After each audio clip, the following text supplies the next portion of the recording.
What's up, guys, and welcome back to the channel. I am really looking forward to this one. I'm sorry for the grainy, terrible quality. I've been tempting throwing out my computer out the window for the last hour.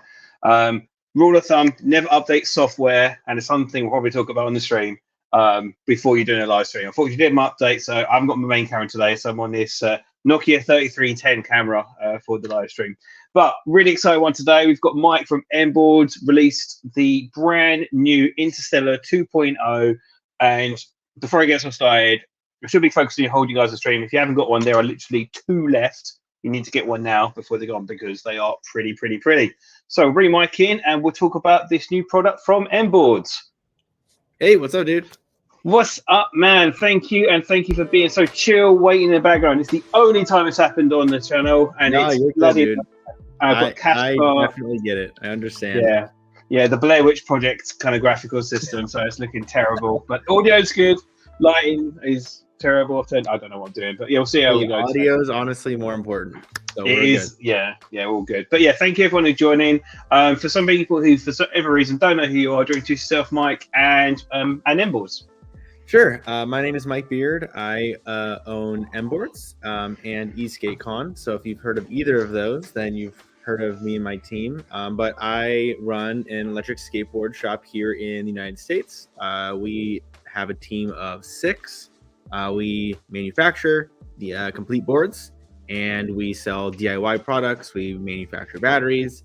We try to do it all. I just want to say one thing. What brought me, it's an interesting series of events for people who don't know about kind of our relationship, me and Mike. It started with a full at 40 miles an hour, me doing that, and then ended up reaching out and being like, oh, that was me doing it full and talk about it. Yes. Yeah. So the way we linked up was we covered one of your crashes on our podcast. And, we started talking from there and been a friendship ever since. It's cool, man. And do you know what? When I noticed one thing I really love about MBoards and the message that you guys are doing is just about, the expandability and knowing more about your product and having that kind of sharing education about developing the community as a whole and open sourcing everything and benefiting everyone. I think that's such a beautiful message. And with the Interstellar the original Interstellar, when I reached out, I was like, I love the idea of doing this DIY kit thing, kind of Meccano stuff, but actually a safe place to do so. Right. Yeah, absolutely. So obviously we talk about that with the Interstellar, the new board. Do you want to start kind of where we kind of started with MBoards, and kind of do like a foundation where we get started with MBoards and then kind of development over years? Because you guys have been going pretty much since day one, I believe, if I'm correct. Yeah, we've been going for this. So we just started our 7th year in business. So we started a little over 6 years ago. Back when I started, there weren't a lot of companies out there. Like there were still several, like Boosted, Evolve, handful of others, but not a ton. So back like 6 years ago, I was still in college. I really wanted to get around campus on an electric skateboard. I was constantly late to class. I just felt like, if I could get there a little bit quicker, I maybe would be on time. But my only option was pretty much a boosted board at the time, $1,500. My Honda was worth $900. So I was like, well, can't almost spend twice as much on a skateboard when my car is not even worth that, so that's not going to work. So I did a lot of reading. There weren't really a lot of YouTube videos out there yet. There were a couple, but nothing really of any quality or so anyways, lots of reading later. I kind of pieced one together for about $600 that went faster and farther than the original boosted board. So I posted that video. Like I made a video about how I built it, got 500,000 views in probably in a month or so. And I'm just getting tons of comments left and right. Hey, dude, can you build? I'd like to buy this board. Would you build this for me? But the board I built was kind of shoddy. It wasn't great. So I started like figuring out, okay, like what about a better battery management system? Like actually build a real battery pack, not just use a bunch of LiPo packs. And anyway, I kind of pieced together our first board. We started selling them, and I sold. Yeah, there she is. Gosh, it's been a while since I've looked at it, but it was a 10S 2P 25R pack. It was a single VESC, a single 6355. And we sold a couple of those. But more so, we let people customize them. So people would be able to pick like 10 different options. They would pay for it. We would take the money that they spent on their board, buy all the parts, build the board, and then ship it to them. It was kind of a long lead time, right? So we had to buy all their parts as soon as they paid. So it was probably like about a month between paying for your board and receiving it. But I did about 3 or 4 of those a month. So I was pretty much paying for my books and maybe my own e-skate hobby. It was something, but at a certain point, I realized building that many boards, which is only doing like 4 or 5 a month, but still for me, it was just a lot of effort, a lot of work. Every single one was different. So it was, each one had its own issues, really. Like each one was different. So I had to figure out how to build each one. And it just wasn't necessarily sustainable. So I started going down the path of educating people who had no idea how to build them and teach them how to assemble them themselves. And then we would just supply the parts for them. And then they could buy all the parts, do it themselves. I wouldn't have to build. They maybe would save a little bit of money. And our sales tripled that next month by doing that. Then I realized, that's a winning strategy, I suppose. So we just doubled and tripled down on that. And, we went through a lot of ups and downs, a lot of downs with trying to figure out how to run the business, what's appropriate as far as customer service goes. And we, actually ended up earning ourselves quite a bad reputation for a couple of years, just because I was a young college student, wasn't sure what I was doing. Customer service was poor, warranty was poor. The parts even weren't great. So all of those things ultimately led us down the path of having a really bad reputation. But over the years, we've immensely improved our part selection. We have completely overhauled our warranties, and our customer service, I will say, is probably the best in the country. So at this point, we're doing a lot better, but it took a lot of learning and effort and trial and error to get us to this point. But I think that's like you say, with obviously you've been training for 7 years. It's about the evolution of that time, that grind, and necessities along the way. And one thing I love about doing these interviews is that we hear these backstories about how do we get to these points, because commercially you just see a product and that's it, but actually through this era, that learning opportunity and changing things, it's really interesting. I just want to throw in one thing I just noticed, and it's probably a bit of a deja vu, which I don't think you've noticed until I've just noticed it as well. With the Interstellar 2.0, we've gone down to grassroots with the black grind. You're right. Yeah, I forgot about this. I haven't looked at this board in a long time. Does that say 333 weeks ago? Oh, dear Lord, that's a long time ago. Wow.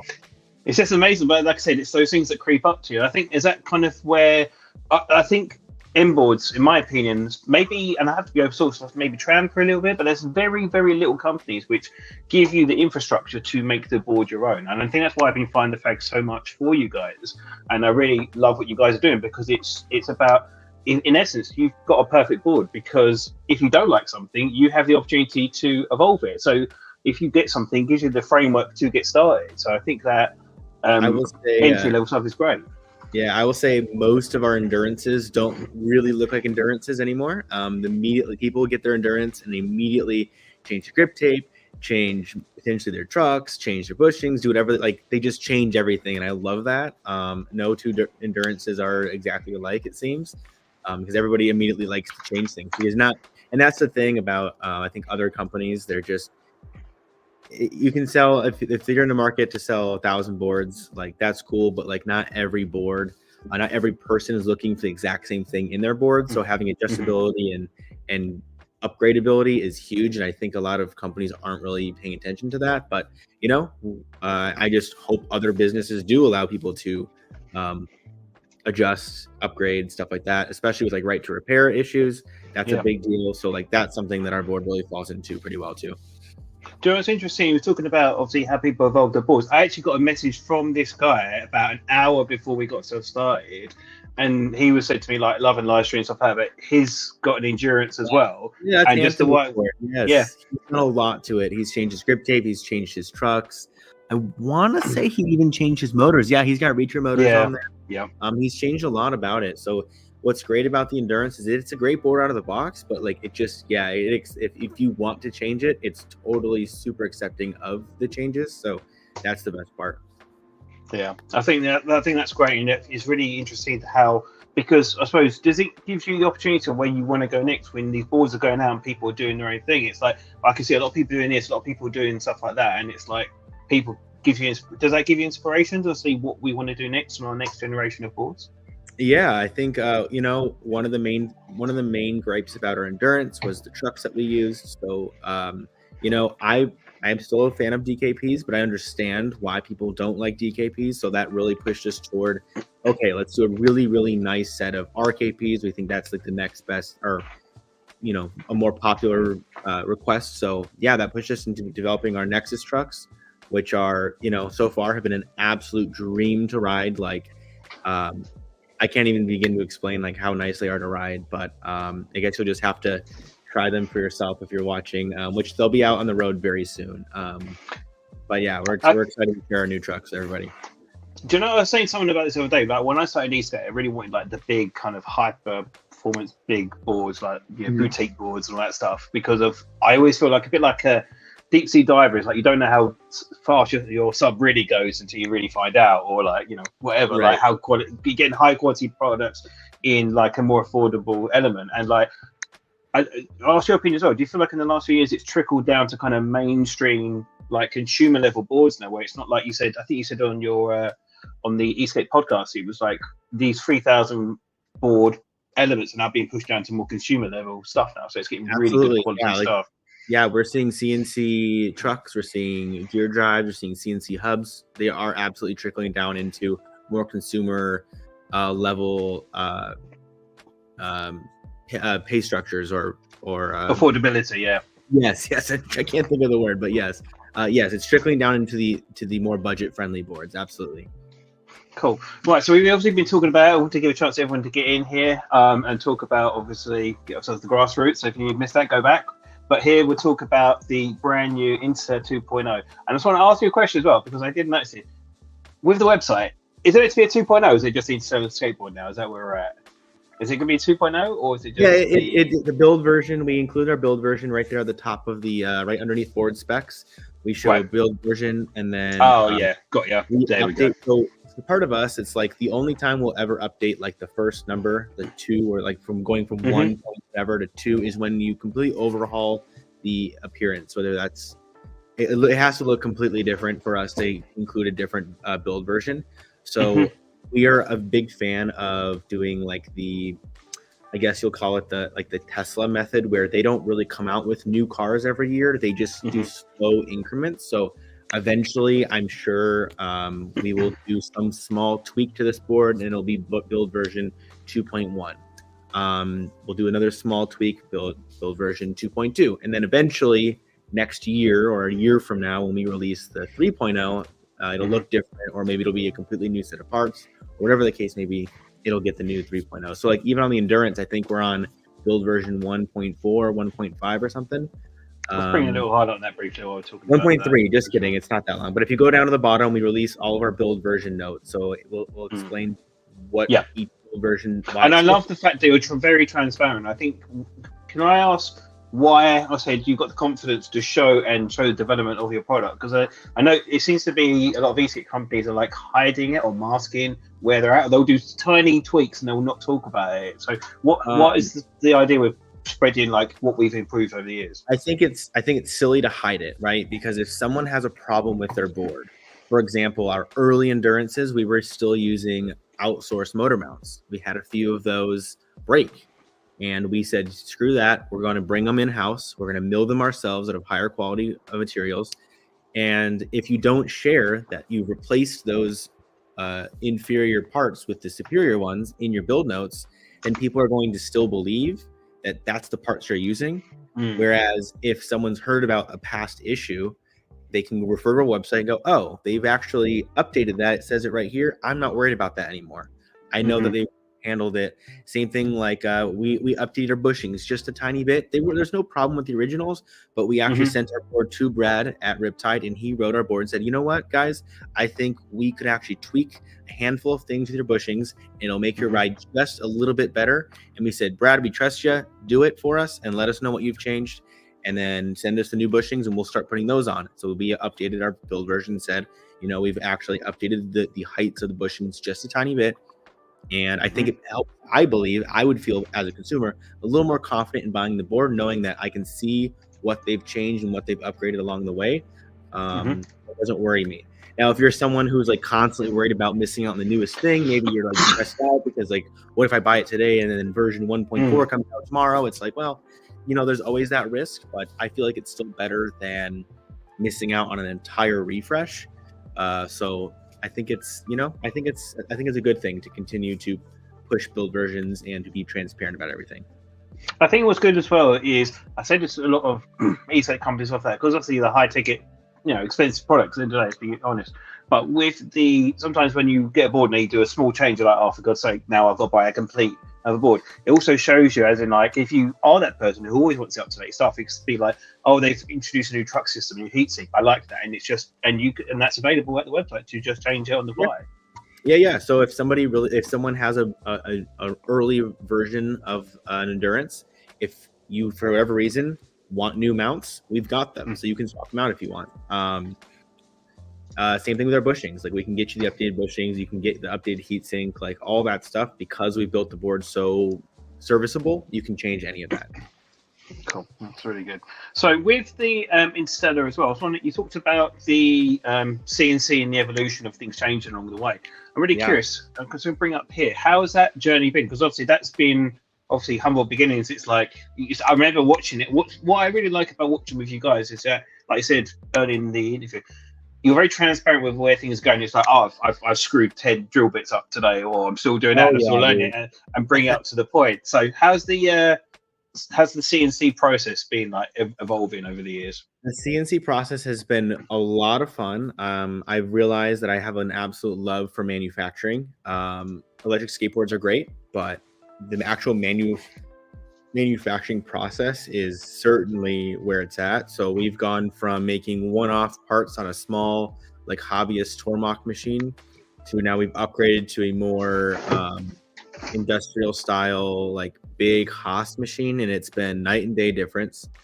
It took me about a year though to like really get my bearings on a CNC machine. So it took a long time to figure out how to use the machine, how to get good parts out of it, how to make sure we're hitting our tolerances properly.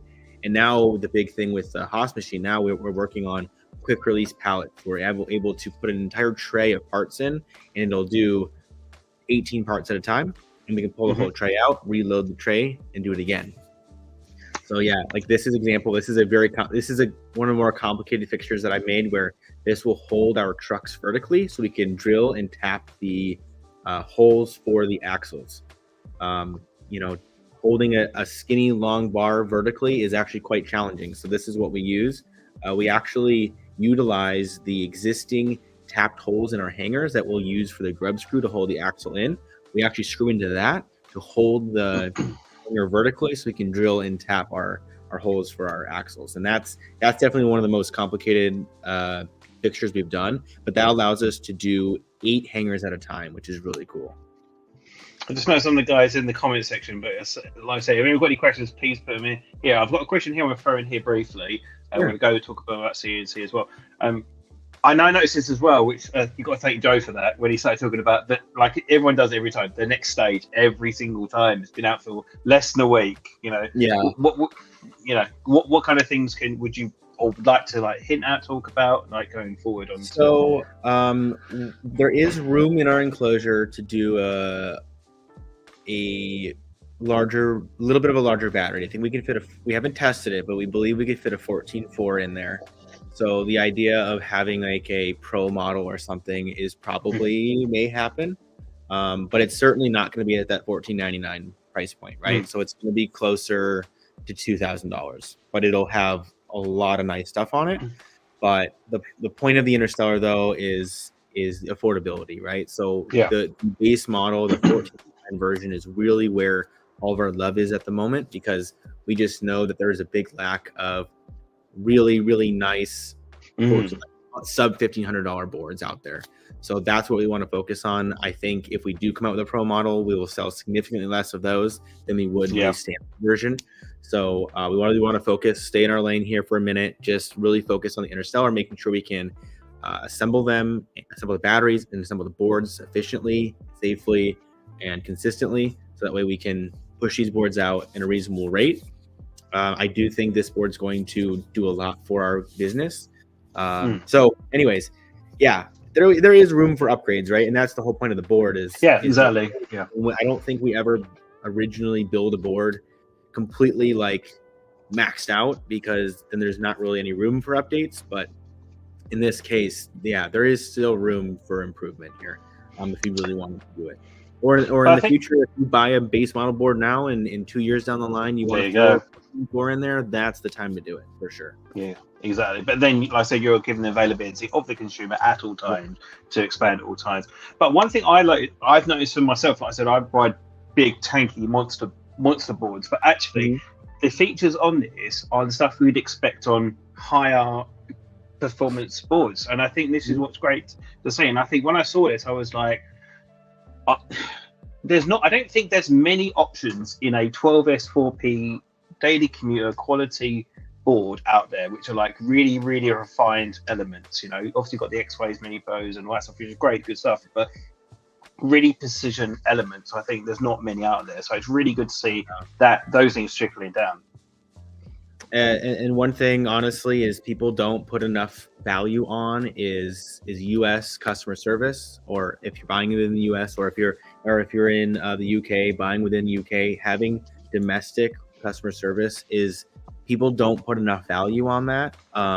We've dealt with customers so often, constantly, who cannot get answers from whoever their board manufacturer is, and that's a shame for sure. Do you know what?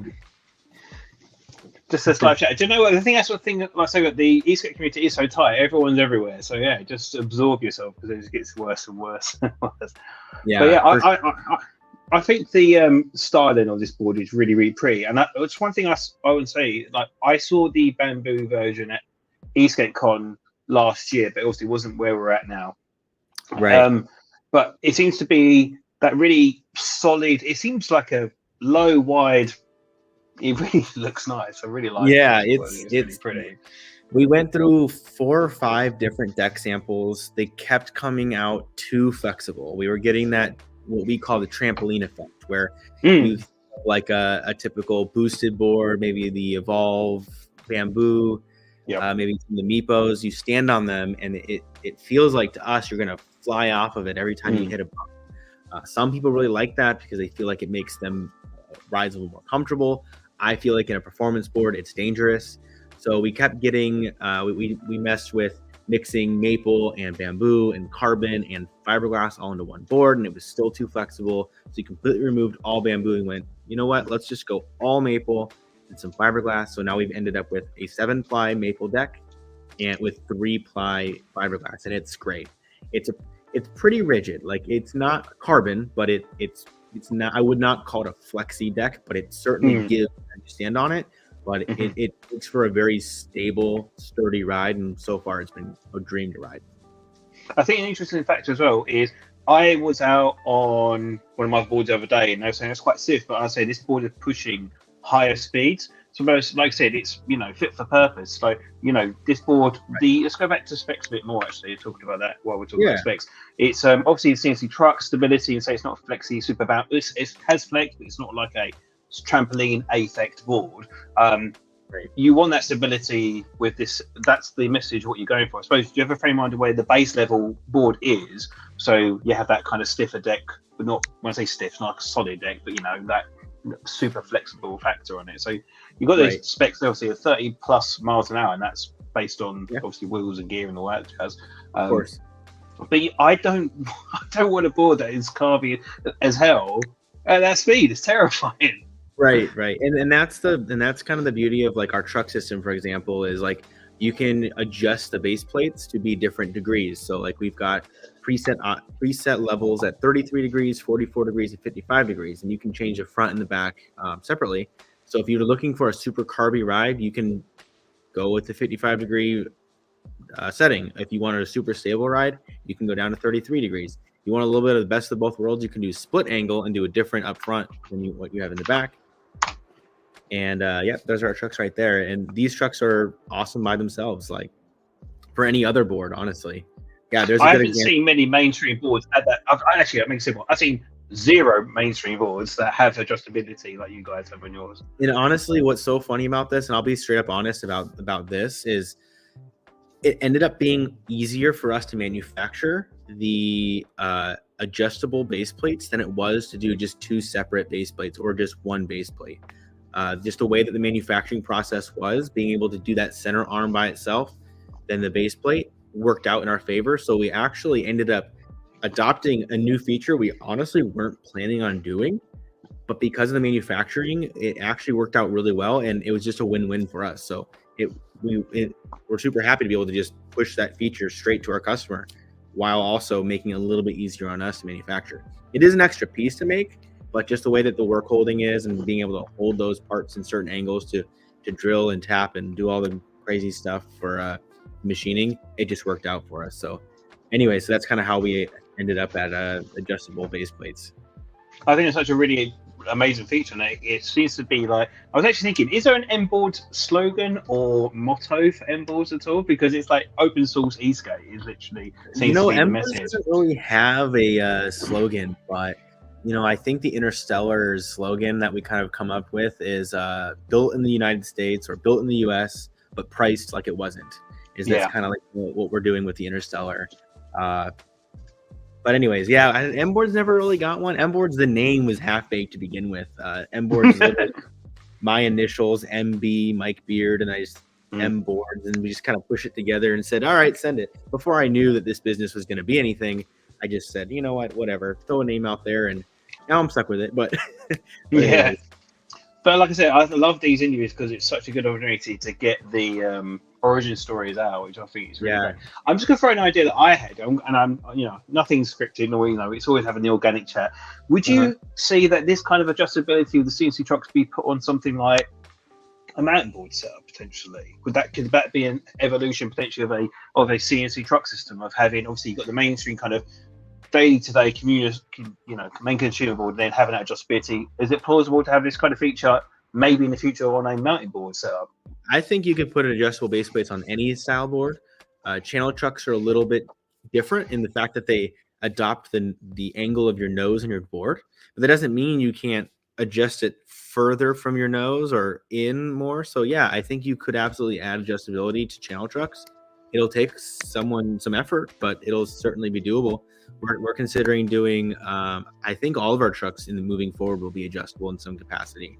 I just can't imagine now moving backwards in new truck versions. I just want to bring it back to the CNC element as well, just briefly as well, because I think it's such an exciting thing. Actually, let's go to a video. Let's make it jazzy. Let's go for it.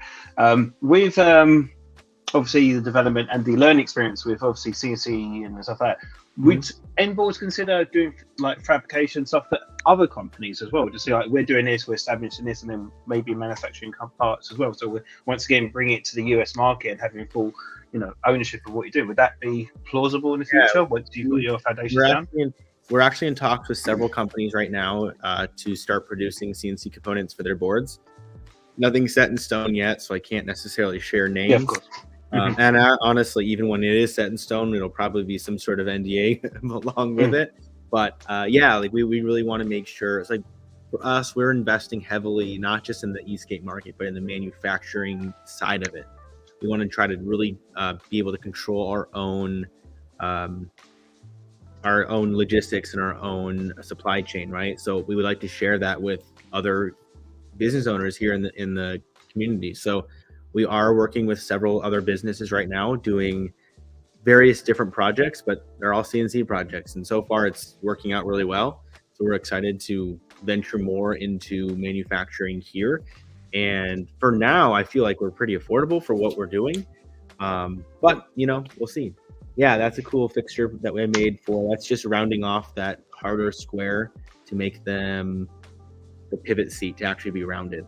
So that's an interesting. I think you said about this on the MBoards podcast. And guys, if you haven't seen that, I don't know what you're doing. You need to check that out. It's my form of coffee and tea, chilling out, podcasts on a weekly or so basis. But yeah, one thing I was watching on the podcast as well, you're saying about doing with the new CNC, that you have now, it was real estate. So now you can really condense and always have the orders available on the fly now. Yeah, we're really working on automating our CNC process the best we can. So like in that case, we could do 8, that's op 3 of those trucks. We could do 8 of them at once. In the old machine, I could do one hanger at once. Now I'm doing 4, but I could do up to 12 at one time, right? So it's just being able to bring the larger machines in, produce the parts in a faster and more efficient way is just going to continue to drive the price down for everybody, which is really nice. And I think it's a really hard thing to do. I think like a lot of people just run guns blazing or something, but having to sit back and actually go, right, how am I doing this and how can we improve? That is really hard thing to do. We can make anything once. That's easy. Making a prototype is easy. If you can think of it and you can draw it, we can make it.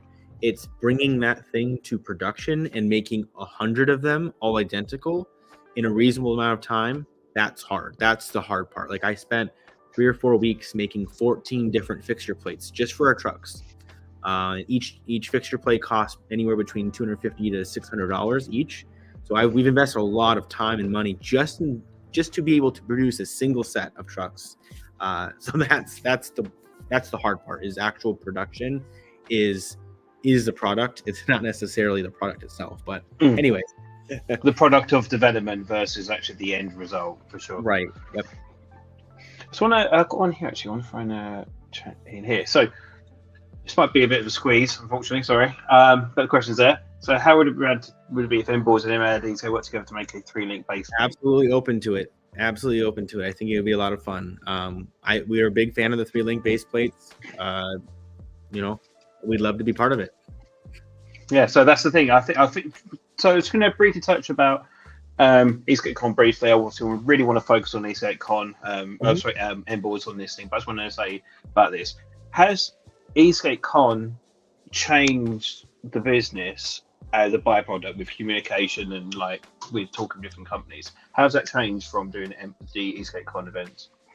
Yeah, so when year 1 EskateCon, we were just starting to get ourselves out of the hole that we had dug ourselves years prior, and we felt like, you know what, let's meet these people. I feel like half of them wouldn't be so harsh if they met us in person, got to know us. So that's what EskateCon 1 was. Let's just get out there. Let's meet everybody. Maybe we'll, find some common ground. We were just at that time just consistently shit on online every day. So we're like, you know what? Let's get out there, meet them, put boots on the ground. Let's meet them and figure it out. And we did that, and it was awesome. I mean, year 1 was very interesting.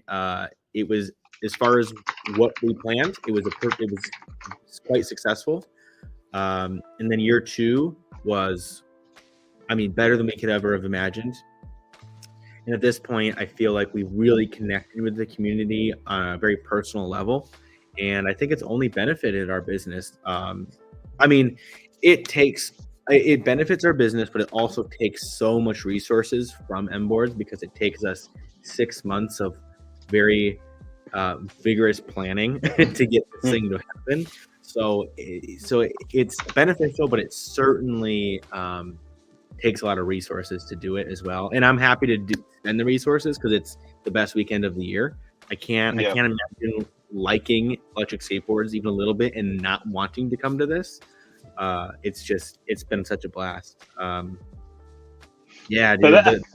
there's an endurance right. That was a beast one. I saw that one. I was like, when I watched back in editing, where is it the wide boy? Now they changed the trucks. Oh, that might be right there. They changed the trucks on that thing. That's like a tank, that one for sure. Yeah, that's pretty cool. But that's the thing. It's interesting. But that's the thing. I love to see that, and it's really transparent. It's like, oh, what have they done? And that's really interesting to see how people are doing it and just giving them the tools to do so. Yeah, I'm really excited for April because we will have a lot of endurances there. It's going to be a lot of fun. We're definitely going to do a big MBoards endurance and Interstellar owner picture. It'll be a lot of fun. So you try and do like the best. Do you know what? I think at this point now, there's enough endurances out there. You should just do best endurance or Interstellar of the week or something. Yeah, honestly. That's modifications. Yeah, that's a good idea.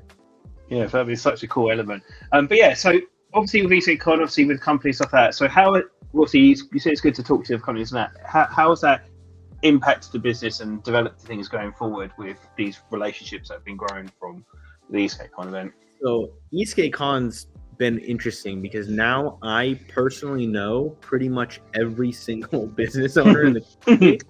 Like it's insane. We've talked to everybody. So at this point, I kind of know the faces behind all of the businesses. So it's been nice being able to say, all right, pause EskateCon talk really quick. How can we help you here in the US? How can we do? And it's just a really natural pivot to, we already know each other. We've done business together. You've been to the convention. How can we now mutually benefit from, a further partnership? And that's been really nice. Just getting to know everybody has been absolutely priceless for sure. I just want to ask thing as well. So I've got a question about EskateCon briefly. Are tickets available for 2024 as of yet, or is that still a part of Monday, Cyber Monday? So that'll be tomorrow. Ooh. Oh, I didn't know that. Oh, thanks for sharing. It will be available. Cool. I don't know if it'll be first thing in the morning, but sometime tomorrow it'll be available. We're working on we're streamlining our intake process this year, so everybody can sign their waivers online this year instead of having to do it at the gate. So they can just breeze right through and get in quicker. So we're just finalizing the last few tweaks for that, and then they'll be available tomorrow, as long as everything goes as planned. But yes, that'll be tomorrow. Yeah. So I was want to think about the Interstellar. Obviously, riding evolves, and personally, obviously that's a baseline. Obviously, that's a consumer board, whatever.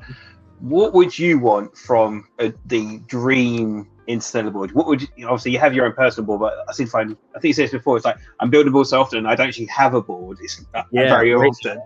Right now, my personal board is the board in that photo. It is the picture model that we just have around the shop. That's what I'm riding right now. It's in my trunk of my car right now, actually, with some dad bods on it. But I don't need a lot. I don't need a giant battery. I don't need a 12.8. I'm totally fine with a 12.4. And so I feel like this board was perfect for me. And that's kind of why I built it the way I did. Like all the parts that were put on here is parts I wanted. That's what we did. So I don't need a 63-100 motor. And most people don't. They don't need it. So the endurance motors have been great. So we were able to put those on the Interstellar as well. The CNC trucks, I didn't even know I needed them, but here they are. They're better than I ever could have thought. So they're there. And I honestly like the wood decks. So, I'm a big carbon fan though too. So, but no, this board's been super fun to ride. So this is probably the only thing I would do differently is probably do a full theme on it, like a little bit more. But otherwise, that's the exact board I have in my trunk of my car right now. Awesome. I said to you what I already said to you, like when you release it, like a concept I would do and have it Vegas-y themed. I think I would love to do an EskateCon branded each of those to have available at EskateCon. So maybe someone, if they like it enough, they could buy it right then and there. But we'll see. Royal Flush, that'd be so cool. Yeah, for sure, man. That'd be so cool. So I was obviously going to talk about the MBoards team as well. Like I just want to say the infrastructure you guys have as a unity is really amazing to see, and like the whole work and team thing gets thrown around and family stuff, but generally it is a full family that you guys have over MBoards for sure. MBoards is only the way it is now because of the team.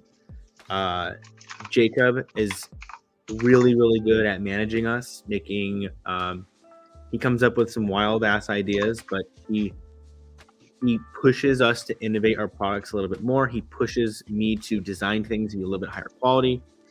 Jacob's really good at customer service, like all of those things. He absolutely is amazing at. That'd be the guy on the very far right.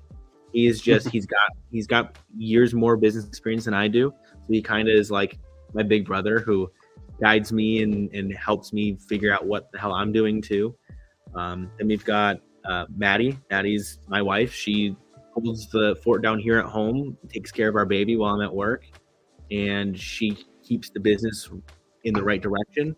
Without her, none of this would be possible at all. Then we've got Joe. He's built thousands of boards in his career. He treats every board as if it was his own, and he has got the highest quality standard, like quality control standards of anyone in the company, I think. So boards do not go out unless he would personally trust his own friends and family on that board, which is super awesome. Then we've got James, who is one of the most passionate e-skaters in the community. He lives, breathes everything about e-skate.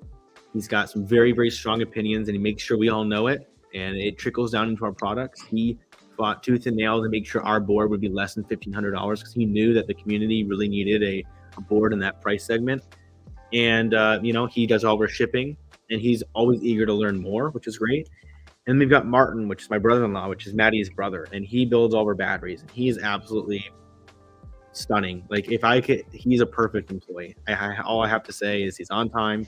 He builds batteries so consistently, and he's always up for new challenges. Sometimes someone will email us and go, hey, I need a 12S12P today. And we're like, all right, Martin, you ready to build something built before? And he's like, oh yeah, I got this. And he knocks it out of the park every time. So honestly, that core group of people right there is the only reason MBoards is even anything that it is today.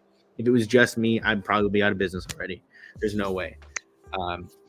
I owe them everything. They are top-notch team, and it's just been wild. eSkateCon only exists because of them. I could never have done that by myself. So I can't explain how lucky I am enough to have a team like that around me. So it's been very, very good. Yeah, it's lovely to see. And I think what's good as well, because you have that trust in your team and everyone's doing their own thing, that must have allowed you to do the CNC and move on to those other things to enrich the company as a whole. So I kind of like to think of myself as our battery division, right? That started out with me building the batteries. I learned everything I could about batteries, built them, figured out an efficient way of doing it. Then I said, all right, I think I've got this covered. I understand how this works. I think it's time to pass the torch on to someone who can run that department. And that's what I did. I said, Martin, here's a torch. You build the batteries for me. If you have questions or anything like that, I'm here to help you. I'm here to teach you. And that's what we did. Now, Martin completely runs the battery department. Now I moved on to the CNC department, where I'm building that up, figuring out how all that works. And eventually I'll probably pass the torch on to someone else to run that little sector. CNC section, yeah. We'll continue to do that with as much manufacturing as we can. And so far that's been working really well. The CNC thing is the most complex job we'll probably ever have. So it's going to be a lot to finally pass that to somebody.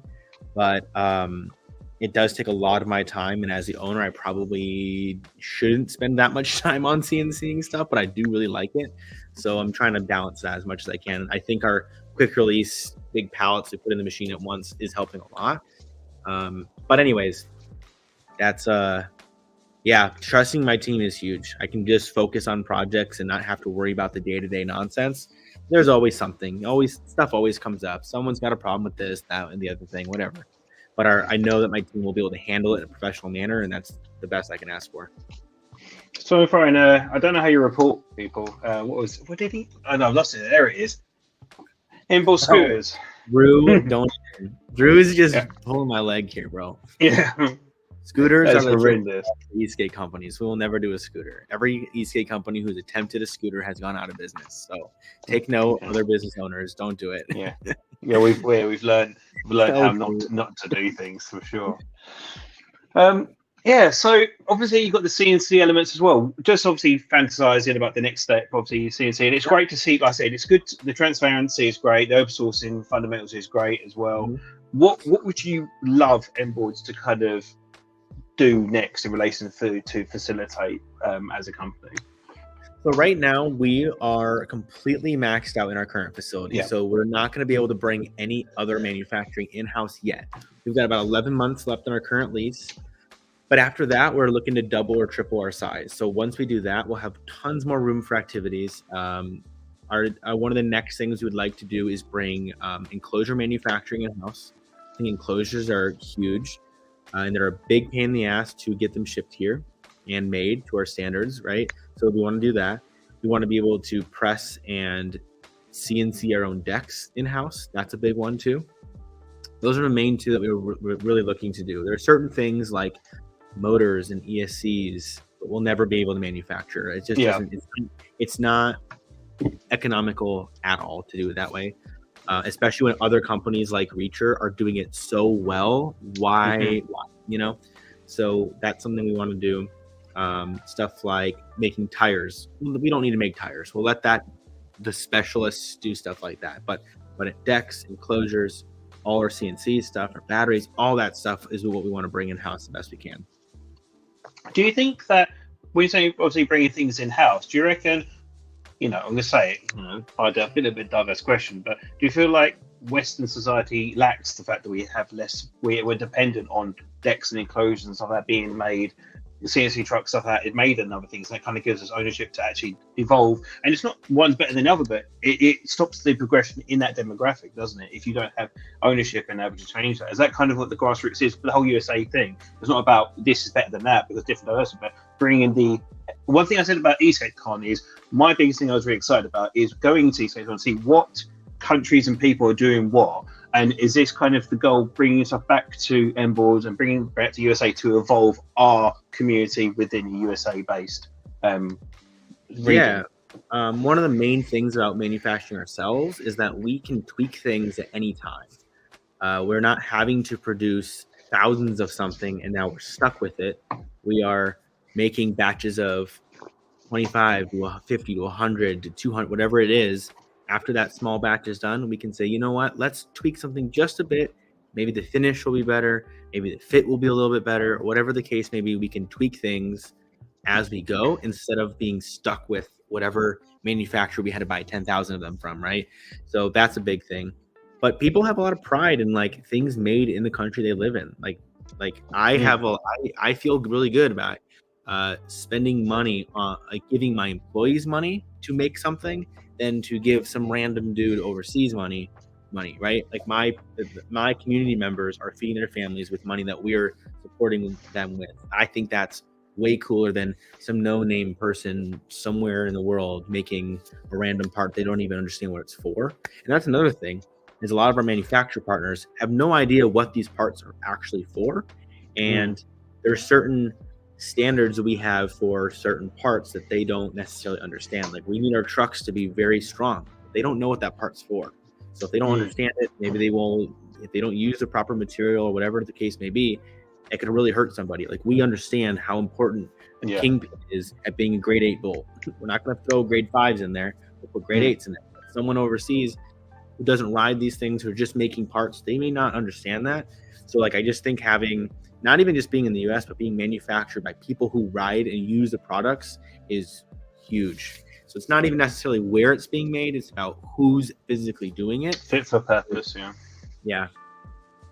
I've got a question here on my phone here. I've got a question here for the community here. So European warehouse and distribution, would that be a next thing potentially? So I have a meeting with Jacob, I think tomorrow. We're going to finalize our plans for international distribution on this board. So I think this board is the board that we will sell a lot of. So we want to make sure that people who live all around the world can get it. And we also want to make sure that they can be serviced. Like I don't want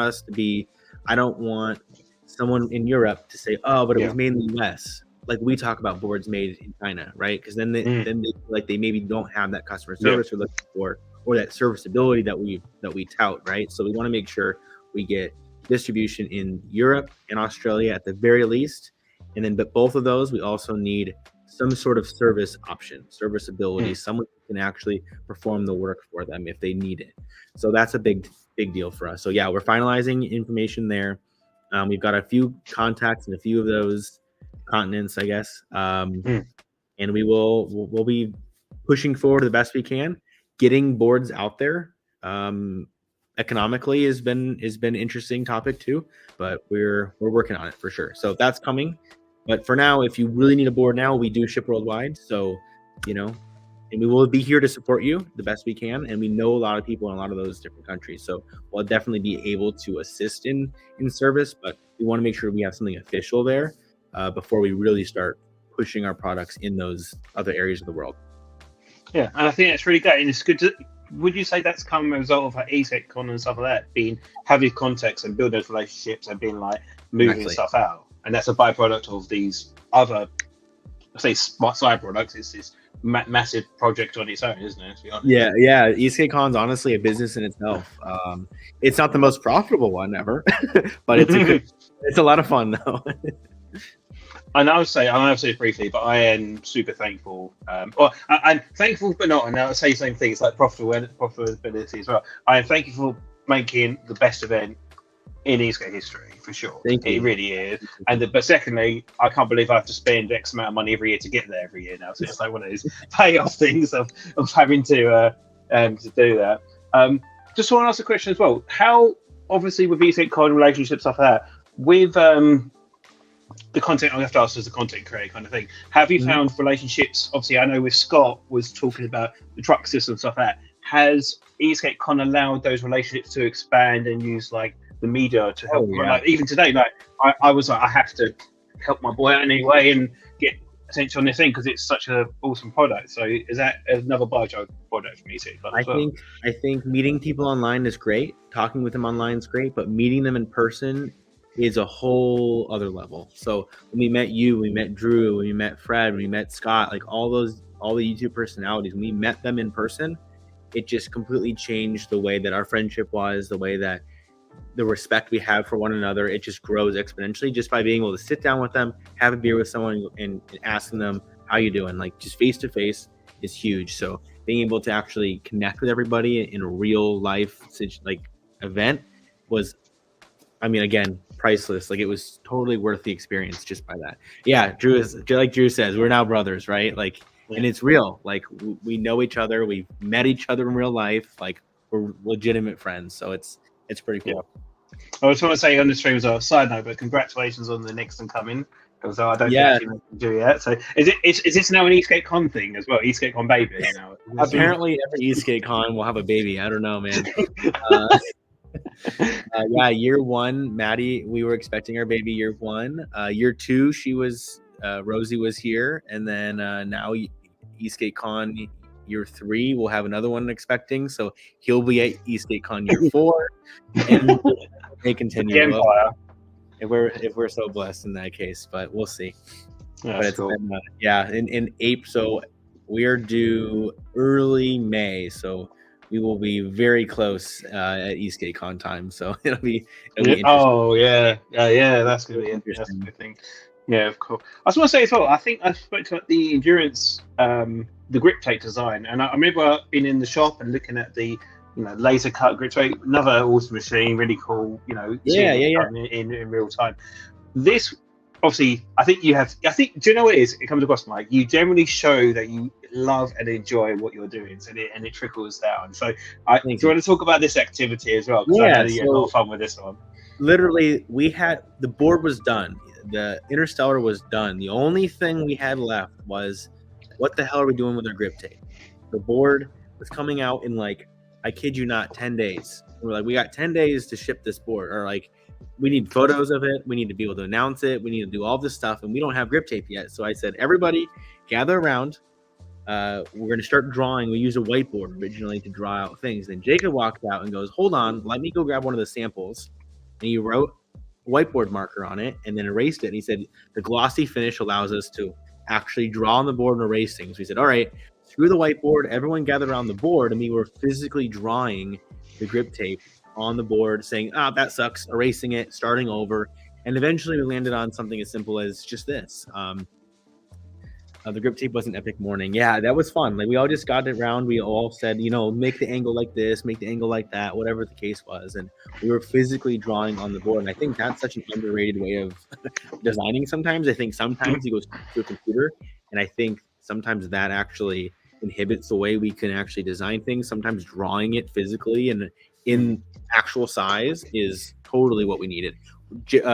James would take his shoe off and put his shoe on the board and go, all right, that's big enough. I can make sure I can grip tape, right? So like something as simple as that is what we use to finalize our grip tape. Now we actually do have some limitations to our grip tape. We have to do it in at least 2 pieces because of how big our laser cutter is. We can't do a big 25-inch sheet. We have to be in at least 2 separate sections. That's why the Endurance has a little curve there, because it's piece 1 and piece 2.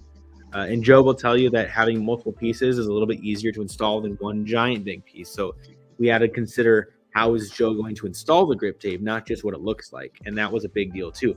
Getting that M, make sure we can place that M center and straight every time. So we had to laser cut a little jig that he can use to line up the M. And that was pretty cool. It seems like as well, like how does Manny like deal with like when you have epic kid moments where it's like we go to town, I think, because it's the same thing I've heard before when you're saying you test on the strength of the endurance deck.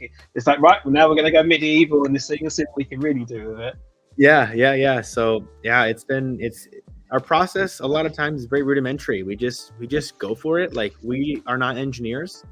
we do it the expensive way, I guess, is we just trial and error it until it works, right? We just keep doing things until it stops breaking. And that's kind of what we've done for all of our projects, is we just run through a lot of iterations because we don't necessarily have a real engineering background, but we base a lot of our designs off of things we already know work. Like, we know that the thickness of our trucks will work because there's other trucks out there that are the same thickness. We don't have to worry about stuff like that. We just need to adjust things and make it our own.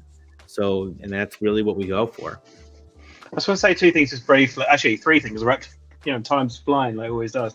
First of all, guys, we've got about 5 minutes left of the stream, roughly thereabouts. So if you have any additional questions, please put it now. This is one of the few opportunities you have to get instant response questions every time. Second thing I'll say briefly, I'll say thanks to everyone who's put in the really nice comments in. Appreciate it a lot. I love doing this. It's a lot, and I love the opportunities I have from that to talk to people like Mike and meet some amazing people I have in the comment section as well.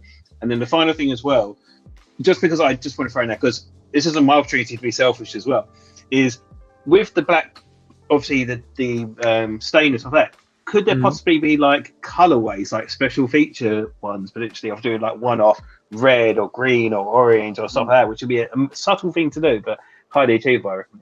I tried to have our partners who do our decks do a couple rounds of different colors, and they really wanted us to do like 50 at a time. I'm like, well, I don't necessarily want to do 50 red boards or 50. I almost did half black, half gray, but I just didn't take the chance. I was like, you know what, we'll just do. But yeah, we do want, and that's another thing about doing decks ourselves, is we can do one that's green, one that's red out of our batch. It's not a big deal, but for the deck manufacturers, they don't want to order the stain if they're for one board, right? They don't want to deal with it. Whereas I'll deal with it. We don't care. We'll just hold that stain for another project in the future. But anyway, so learning stuff like that has been interesting, but hopefully we can solve that when we bring that stuff in house. So obviously, I just want to talk about shipping a bit more about product. Like I said, only got a couple minutes, guys. Put the last few questions in. But I also want to say as well, with the Interstellar, obviously with shipping, obviously there's only 2 boards left. I'll be dancing if they both sell on stream. I'll be so happy. We had 10. We're down to 2 for pre-Christmas delivery, and then after that, we'll be shipping in first week or so of January. So no stress. But if you want it before Christmas, there is only 2 left. Our Black Friday sale is also live right now. So if you're looking for just parts for anything else, our sale's live. So that's pretty cool too. Just talking about Black Friday shipping, this is, like I said, this is a chance for me to ask my questions as well. With the trucks, are they available now for shipping out the door straight away as well? Our trucks are available. The only thing that we are technically waiting on is just our batch of bushings from Brad, and he's already on it. So we'll have those. I think we get our final samples Monday, and then as long as we approve them, we'll get the next batch, I think probably Thursday or Friday, and they'll be going out. So our holiday ship times are usually a little bit wonky because just mass amounts of orders that we get compared to a traditional week. So everything will definitely ship before Christmas as long as it was labeled. Yep. Yeah, sure. I think it's a really one thing I really like about this is I've spoken to some companies who make a new product and they don't really harness these big elements. Like, it's a complete board, but don't overshadow the innovation of the trucks as well. So that's the trucks are the star of the show, as we usually say. That was our biggest gripe with our endurance, and now this is one of the biggest pluses of our current board. So they're really, really fun. Yeah, they look good. I mean, I'm a little biased, but I think they look great. It's a really hard thing to say as well, but I think obviously showing the adjustability is very transparent. You can obviously see you can make the board your own. Once again, another opportunity to make the board your own. But secondly, it's hard to get that. You say how they feel. It's really hard to describe a ride feeling. As a reviewer, it's a nightmare to say that. Yeah, it's hard to explain it. Like, you got to ride it, and once these boards hit the road, people will get to test out their friends' boards. And these trucks are now, we've sold several sets of trucks now too. So people's all different builds are going to start to pop up with these trucks. So hopefully everybody likes them. I just want to throw in one last question here, and it's probably the last one. Let's get a really golden one come through. Off-road. I spoke to this Shotballs on for a live stream about doing off-road features, ramps, and crazy stuff like that. Yeah, shock boards. Yeah, If you haven't checked them out, they're really cool too. I'd love to do a small run of Interstellars with the shockboard systems on there. That'd be a lot of fun. Ooh, yeah, for sure. Be a cool board. Yeah, but as I said, it's great to see the trucks and obviously shopboards as well. These things have not been down to this, not say level, but opportunity of this kind of ecosystem for a long time. And like I said, it's always been pushed with the higher, super expensive 3 to 4K world. So like, it's really great to see that it's being pushed down to. It's not like, well, the thing is, yes, they've been about, but those have never been available at a decent price for the masses. Like $300 for a solid, complete kit. That's fine. It's really good. Yeah, really good price other CNC trucks, can be $500+. Some of them are even higher than that. So we really made sure that we offer these at a reasonable price. I mean, obviously, you can go get a set of cast trucks for $120, right? But yeah, CNC, like, it's hard to beat $299 for sure. Yeah, I think it's really great too. Right, okay, guys, I'm going to wrap up here now. I'm going to do it. Why not? If you haven't liked already video, please drop a like and subscribe for more. I'm happy to say we've finally hit 2,000 subs on the channel, so I'm super proud of that. Yeah, and then keep going, never stops grinding. But yeah, everyone who's joined that journey, thank you so much. It's given me the opportunity to talk to people like Mike and go to MBoards and see how things are done and experience that, have long-lasting memories, and have things to look forward to in the future. So it's not without humbling. I appreciate it so much. And like I say, Mike, thank you so much for being on here as well. You've made something truly special, and it is really pretty. Really pretty. Thank you. I appreciate it, dude. I appreciate it. No, for sure. Okay, guys, I'm going to wrap up here now. Mike might chat to the end in just for 2 minutes, but I know I'm a little bit behind. Thank you. Sorry for the crap quality on my camera today. It's annoying me more than it's annoying you. No one's even worrying. They can hear your beautiful voice loud and clear. That's all that matters. Yeah, these are soothing sounds from B-Boy. But yeah, right. So I'm going to wrap up there, guys. Thank you so much for watching, and thank you once again, Mike, for joining us on the stream. It's such a great Absolutely. Thanks for having me, dude. All right, take care.